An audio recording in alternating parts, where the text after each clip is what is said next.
Hey everybody, Tammi C. Walker, the owner of Dreams Are a Reality. I create this channel to provide light and love. How you all doing? I'm doing very well. On my spring break, feeling myself. It's something about being unplugged and disconnected that give us just such amazing power. Gives me amazing power. I'm sure you all too.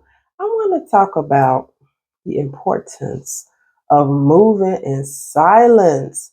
I think sometimes, all due respect, everybody, we just talk too much. And the more you talk, the more things go left. And when you're quiet or moving in silence, in power, you will notice you get a lot more done. Things will go your way.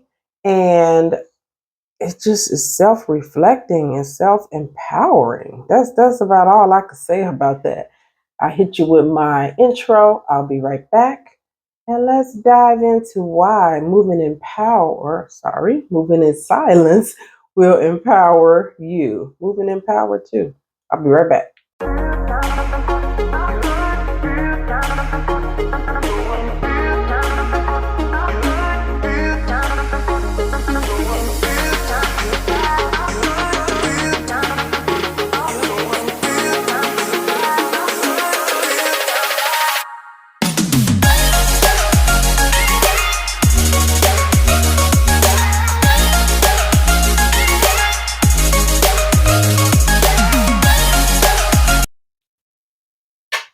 I'm back. What up, y'all? All right, you all. I hope you all feeling good wherever you are. And I hope that 2025 has been going well for you. It's a lot going on, but you know what I'm realizing? We cannot keep going to that damn darkness, excuse my French. And we need to rise above. Yes, it is a different time. Let's be frank. But how much are you going to focus on that? I refuse. I refuse, you all. I just can't give people power over me. And if I'm going to be down and out, it's not going to be over somebody else getting me that way. Let me do it on my own if I'm making any kind of sense. Regardless, irregardless, always keep your head up, you all. Always. Don't let your surroundings F you up, mess you up. And that's what happens.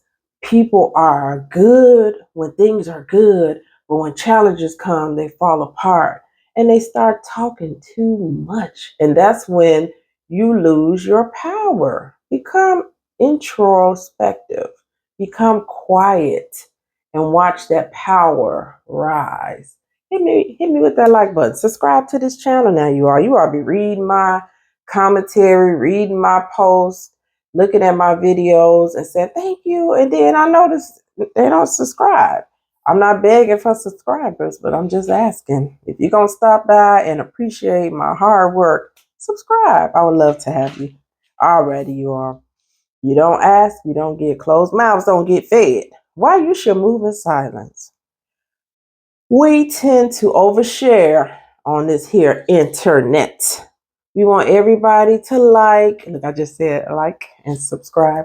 But we do. And some of the stuff, it don't much matter. If they do like it, if they do subscribe, just enjoy your life. Enjoy the experience. But it's unfortunate that a lot of people, they need validation. Should I wear this? Should I go to this school? Should I, do this degree? Should I date this person? Should I buy this house? Should I buy this car? And my family and friends will tell you, if I want to buy a new car, I just go, nobody don't even be knowing hard. I just go get me a car. Because Tammi Walker got to write that check. Tammi Walker got to put the insurance on that car. Tammi Walker got to get the oil change, put new tires, get the brakes fixed, keep it clean. So why am I consulting with 12 people when nobody's paying my bills? I should move in silence because pretty much I'm buying a car, I'm buying a house, I'm doing these things for me. I don't need validation. As I say, I'm not perfect, you all, and you all know that to be true. But I'm very comfortable in my skin. And when I do something, I got to do it for me. Recently, I was on a video for work. and someone was like, oh, you still look nice, because when they see me, it's mostly in person. But because we're on video, I'm going to look a mess. No, I do this for me. I know some women, they look good for a man. I do this for me. And of course, I'm in a relationship. Of course, I want to look good for my guy. That's just only, that's just normal. But at the end of the day, I look good for me. When I feel, when I look good, I feel better. And as a clinician, as a therapist, I don't want to come in my office looking all crazy and trying to inspire someone. I don't want to get on video when somebody's dealing with grief and I'm just all broke down and busted up. That's going to make them feel worse, possibly. Video in person is all energy.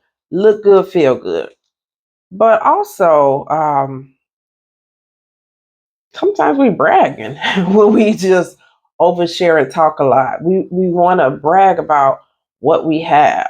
I have a 5-bedroom house. I never understood that, because in Illinois, 5-bedroom house is really expensive. Dead of winter, you got to heat that thing up. You got to do the landscaping. It's a lot involved with a house, period. So it's just some things that people brag about. I'm like, okay.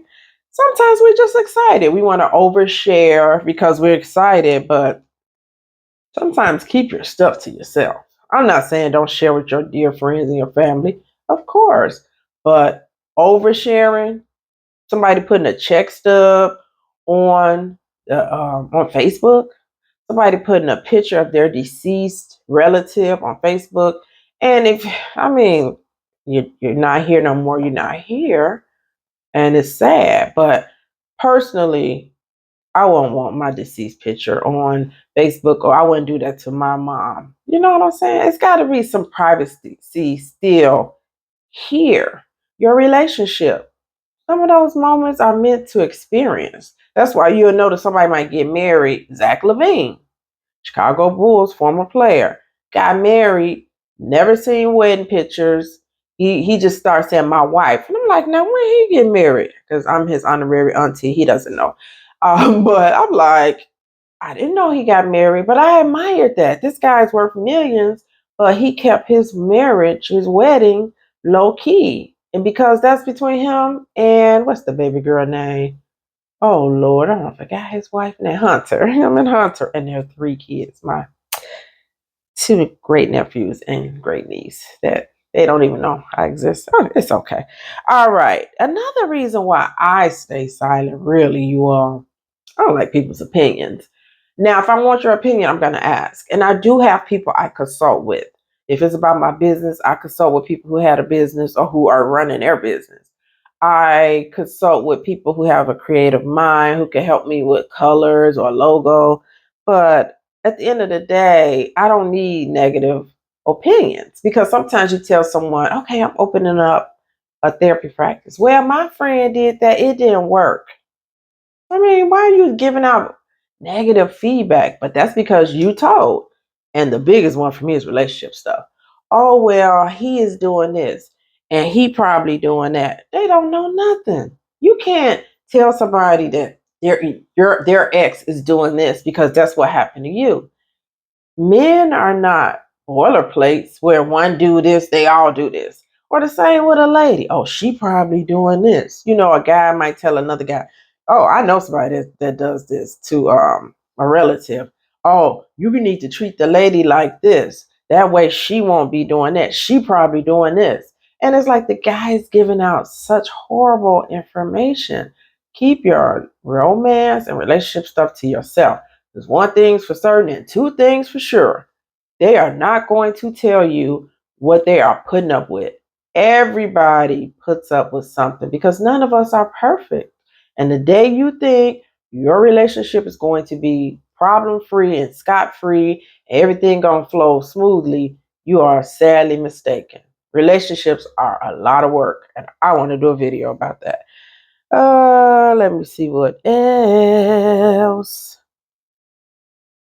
Oh, another reason why I'm silent, and I have a relative like this. It's kind of really annoying, to be frank. I don't even talk to him as much. Sorry, not sorry. But he tried to talk about the profession I'm in. His daughter wanted to get into psychology, but this girl is probably going to be like a psychologist. He told the poor lady, "There's no money in it." And he knows nothing about this field. Do you know how much a psychiatrist or psychologist can make? And if you're getting into the mental health field for money, then it's a shame on you, because this field is a tough field. You're taking in energy. If you're a psychiatrist, you're prescribing medication. You got to be in it to win it. And you got to be in it to help those clients. So that's not even a reason to get in this field. But he was going on and on. It's just ignorance after a while. I don't like talking to people who don't know what they're talking about and they're argumentative. So I'll just pull back. So I really don't talk to him as much. Love him. That's my boy. But it's just some things I'm just not going to waste my time doing. All right. Being silent, especially in a relationship, but it's not just for a relationship, but in a relationship, love relationship, even friendships sometimes, even family members, you are unpredictable. They don't know what you're doing. You just got your head down, working on your business plan. You in that gym, working it out. You working hard at your job. You are taking your kids to the park, to the zoo, taking them to the Sabo Museum here in Chicago. You just in it to win it for yourself. And so when you get like that, people like, "Ooh, they quiet. What are they doing? Living their best life, being happy." And it's empowering. It really is. But in relationships, a romantic relationship, uh, when you are quiet, it is mysterious. And sometimes men, you all think we are boilerplates and we're going to just do the same thing. And you break up with us or ghost us. You waiting on your car to be vandalized or your tires to be slashed. And God bless the women and men that do this. Call the person back to back to back, leave all these voicemails and text messages. Move in silence, you all. The one thing as a couples therapist or just period, you all, you hear people say, "I cursed him out and I went off." And the result is never good. It never works. It's like you just rose up your blood pressure. You don't went off on somebody. Now you're predictable. You don't never want to be predictable. The sexiest woman, the sexiest man is somebody that can control their emotions. There's something powerful about that, because anybody can play the fool. Anybody could go off. Anybody could curse somebody out. Anybody can go off on a cashier. Anybody can perform. People get off on that. They love seeing drama. But don't you be the leading cast member. Let somebody else do the fool. Move in silence. I got a couple for you. Like, ooh, so many times I had to move in silence. I had this one guy I was dating before my main my main squeeze before. So I could tell he wasn't. It's like my little heart don't never be in the right spot. He wasn't all the way into me. He was really wanted to be back with his longtime love. I feel like you need to go where you want to go. Don't be with me. I don't want no sympathy romance. So anyway, I'm just watching his movement, moving in silence, watching. I'm like, this guy don't really want to be with me. He want to go back to from where he came. So I told him, I was like, he started being, I guess, inconsistent. Just some stuff started going weird. And I told him, I said, hey, check this out. You keep this up, I'm going to end up walking away. He said, oh, you a tough girl. You think you tough. I said, no, I'm not saying that. I'm saying what I said. I just know me. Once I get like fed up, I just go the other way. And it's a very strange behavior, but I think all of us got it. I'm the most loving person in the world that you want to meet. And I could just go silent, just cold. So everybody has, it's not even angel and the devil. It's just everybody have a threshold. And when you cross it, I hate to quote them, but when a woman's fed up and a man's fed up, it's the same thing. It's just like they're not going to come back. So sure enough, we broke up and he was calling for years and all this stuff. But I was like, tried to tell him, it's just best to move in silence. I don't need to cuss you out. I don't need to follow you around. None of that. And I'm not on here saying I haven't done some of that stuff. I've had low moments where, a couple of times I made a couple of visits to a couple of guys. I'm just glad I did it more than once. Wow. I know I was like 16, 17. That don't count, you all. I was a teenager. I did a couple of other times to a couple of the guys. I had to make a couple of little stops at their house. But, as a more mature woman, I don't do that. I did that in my 20s and early 30s. But now I'm definitely way more in control. And I will confess, I'm going to be brutally honest with you all. After I had breast cancer, I did change. Like my personality became more zen, more mature, more demure. No, really more empowered and more reflective. And I really started thinking about actions. So that's really what some of it's about. Think about what's going to happen if you act a fool. Think about what's going to happen when you curse somebody out or go off or call their phone 14 times. How are you going to look? And it's not about being a doormat. I'm never preaching that on this channel. It's about being in control. Janet Jackson. I'm in control. I remember a job let me go. Yeah, I hated that job. Most stressful job. One of my many most stressful jobs. Downtown Chicago, Chicago Tribune building. Looked like a doggone mortuary up in there. It was dark and dingy.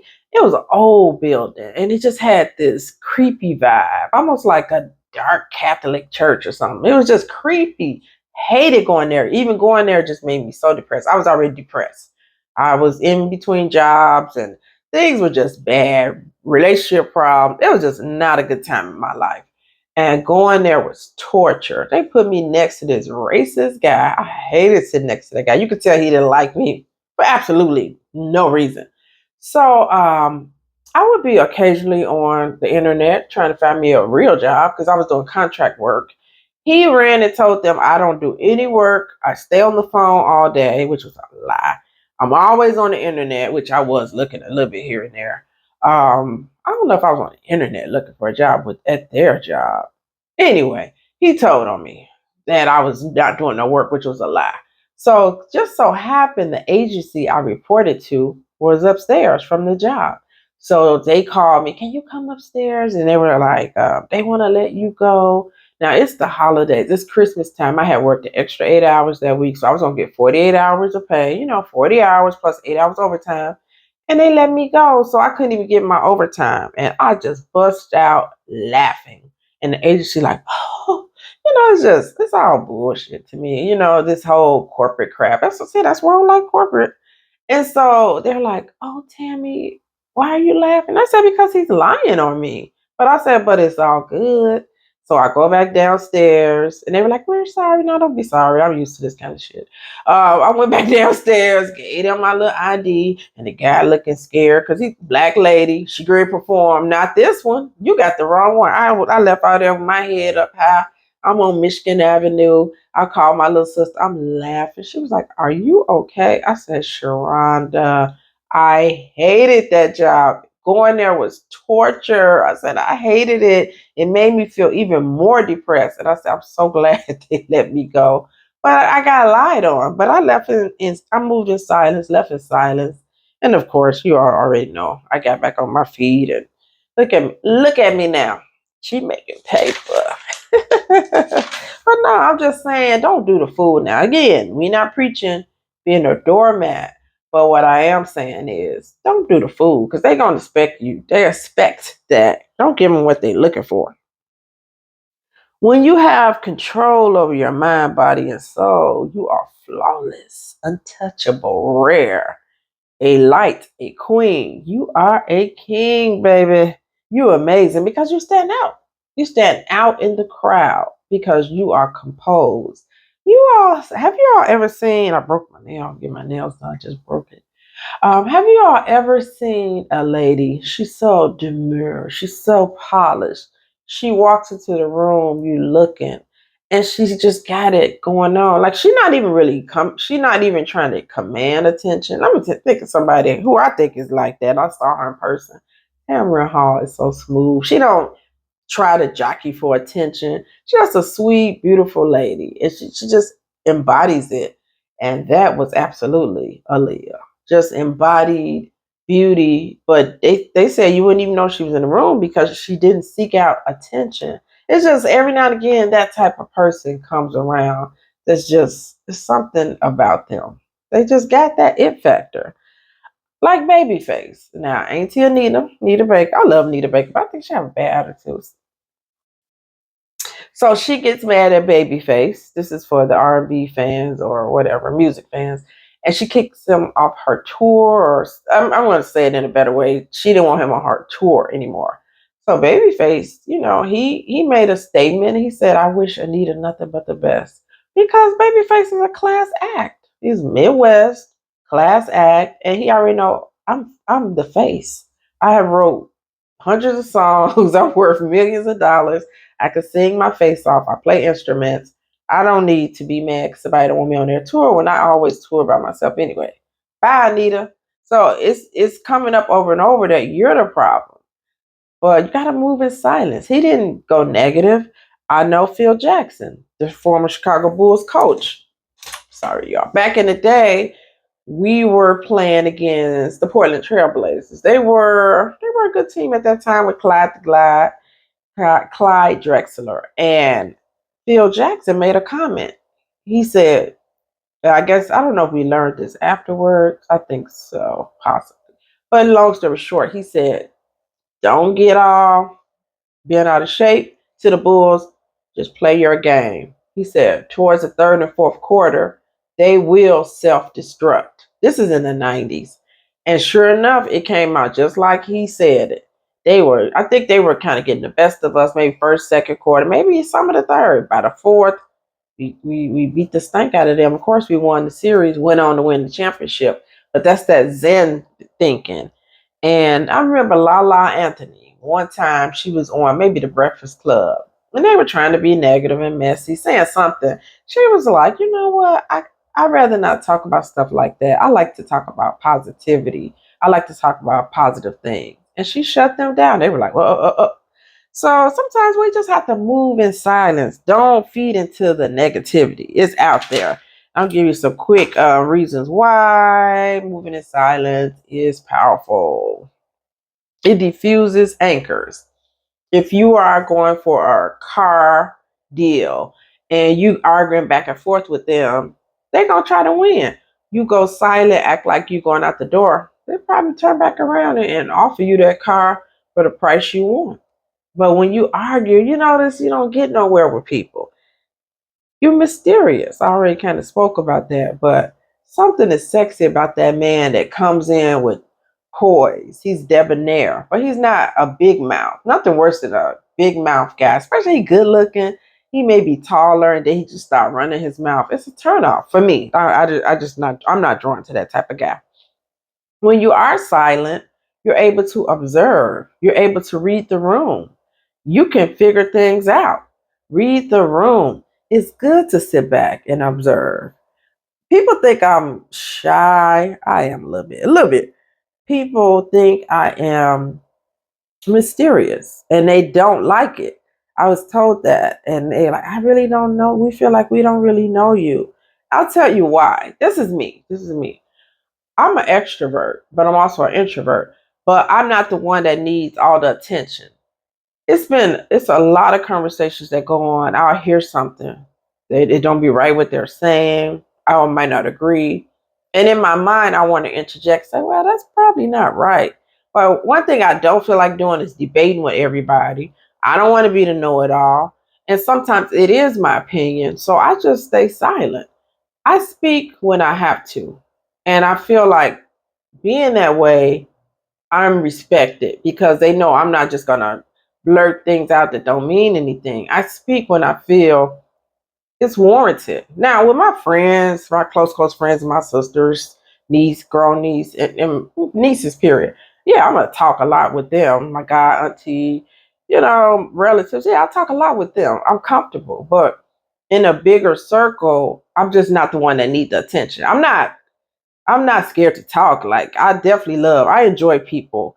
But what I have learned, I'm more intimate. I like one-on-ones a lot better, if that makes any sense.